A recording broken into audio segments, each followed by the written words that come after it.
Welcome into the 49ers Report by Chat Sports. I am your host, Chase Senior. I hope all of you are having a fantastic Christmas weekend. For those of you who celebrate, we're going to do a mailbag on today's show where I answer all of your questions, and a lot of people are fired up about the 49ers' loss to the Tennessee Titans on Thursday Night Football. Understandably so, because the Niners, no doubt in my mind, blew this game. There was a win to be had. First question coming in from Aryand. Our defensive line is doing great, but our secondary is not. Will we ever fix the secondary so that we have a much more complete defense? So going into the year, Aryand, I had really worried about this Niners secondary, and I said it at the time. You lose Jason Verrett, and things can really get hairy on this defense, and that is what has happened.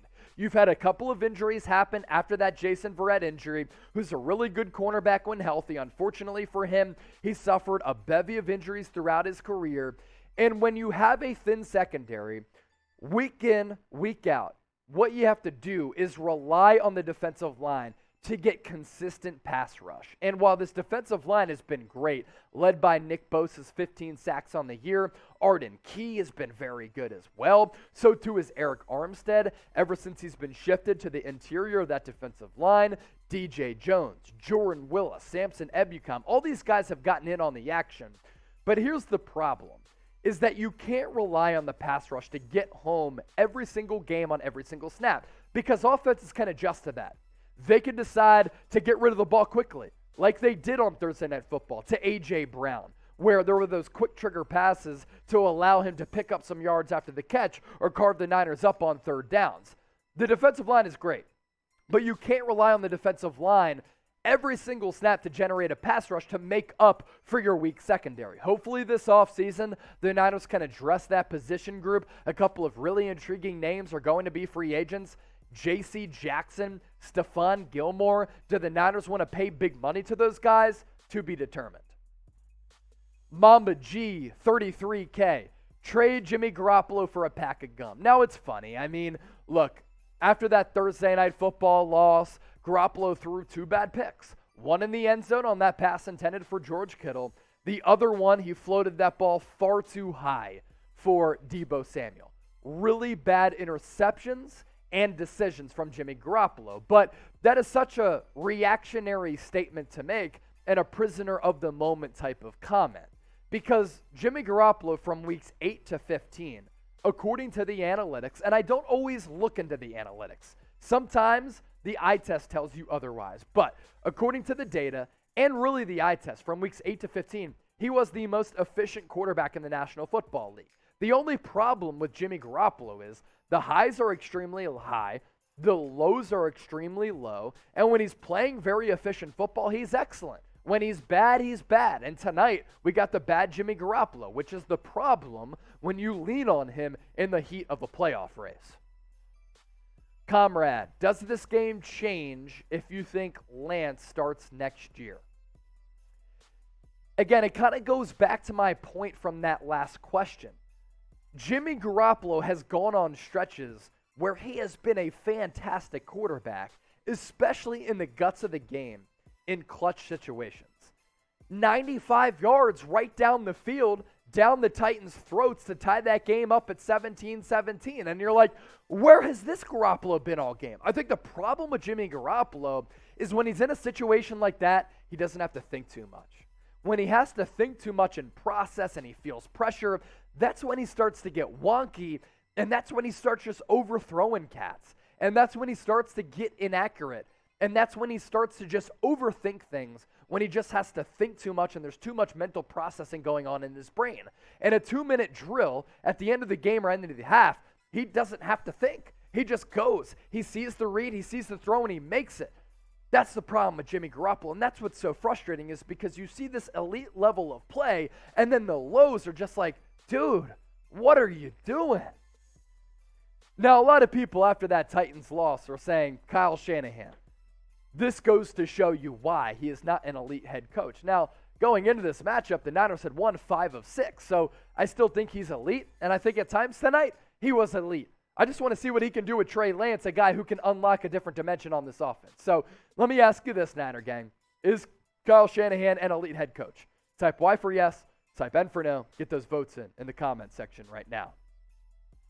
Now, our 49ers mailbag here is brought to you by our friends at Fanatics. And right now, I understand that the holiday season is past, but just if you didn't get a holiday gift for somebody, blame it on the delayed shipping. I mean, I don't want to make excuses. I don't want to be a liar, but like, that is a real thing, right? And if you didn't hook yourself up or hook somebody else up with a fresh 49ers jersey, you can get hooked up right now, and you just tell them, hey, it's still the holiday season, right? Even in January, still people have their Christmas lights up. There are a bunch of great deals on a bunch of 49ers jerseys. If you use that link down below, thanks to our friends at Fanatics, it's chatsports.com/49jersey. Former players like the GOAT Joe Montana, current players like we just flashed, chatsports.com/49jersey. Get hooked up there.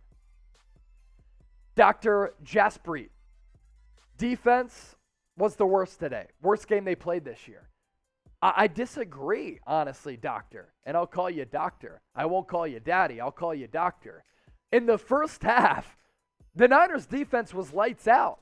But this is the problem with how that game transpired, how that game moved, and the flow of it. Niners defense was dominant.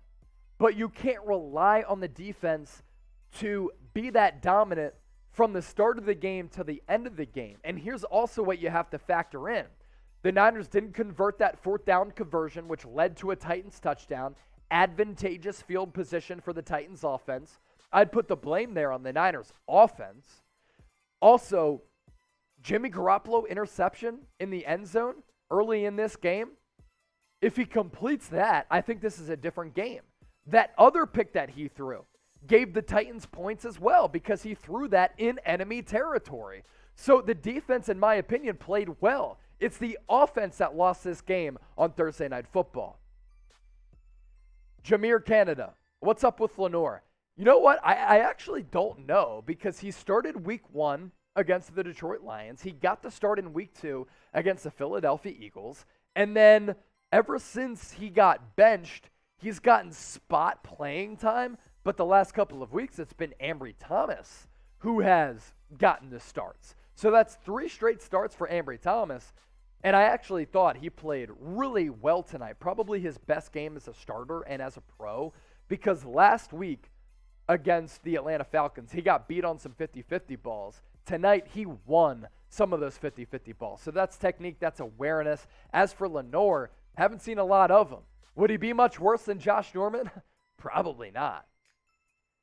The road to 50,000 subscribers here on the 49ers Report is on and it's popping. And win or lose, in season, off season, we have you covered with the best 49ers coverage on the internet. We're approaching 50,000 subscribers. So if you want coverage that is entertaining, informative, fun, consistent, and faster than everybody else, just hit that red subscribe button down below and join the faithful family here at Chat Sports. $5 super chat coming in from Sugar Shane. Jimmy G was the worst Titan player tonight, game ball performance. I see what you did there. It was bad, Jimmy Garoppolo tonight, Sugar Shane. There is just no other way to put it. The guy was just not good. And Ryan Tannehill was much better. 22 of 29, 209 yards and a touchdown. And another game-winning drive, his 13th since joining the Titans. That's the most in the NFL. Evangelist for truth. Are we good enough to compete with this defense? Yes. This is on Jimmy, but if you can't stop the Titans on third down, that makes everyone tired. How can we beat anyone if we can't beat the Titans? Can we not, act like the Titans are a terrible team?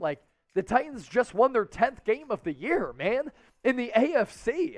The Titans are legit, and they're doing this without Derrick Henry. Now, of course, they have some bad losses. Pittsburgh Steelers, Houston Texans, New York Jets, but the Tennessee Titans, led by Mike Vrabel, well-coached physical football team that have 10 wins on the year. Now, to answer your question, are they good enough to compete with this defense? The secondary's bad. You have to rely on the pass rush to get home and generate pressure. That's the problem with this defense. And on third downs, they got completely carved up by Ryan Tannehill. And if you're getting carved up by Ryan Tannehill, that's a big problem. Lucca Paez, is it a bad idea to start Lance versus Houston? I don't think it's going to happen. Mike Vrabel, by the way, saying, quote, the funeral for the Titans was supposed to be yesterday or today. We're not dead yet. That's probably going to be a t-shirt. But anyway, Lucca Paez, is it bad to start Trey Lance versus Houston? I don't think it's going to happen. I mean, Jimmy Garoppolo has the loyalty of Kyle Shanahan. And look, from weeks 8 through 15, he was excellent. Tonight, in a big game, he was bad. That's what it comes down to. He's going to get the start next week. So for those of you so frustrated with this Niners loss, grade the Niners' performance against Tennessee. I don't know. F grade? You let me know in the comments section. And thanks for watching this mailbag. Hope you all have a great Christmas.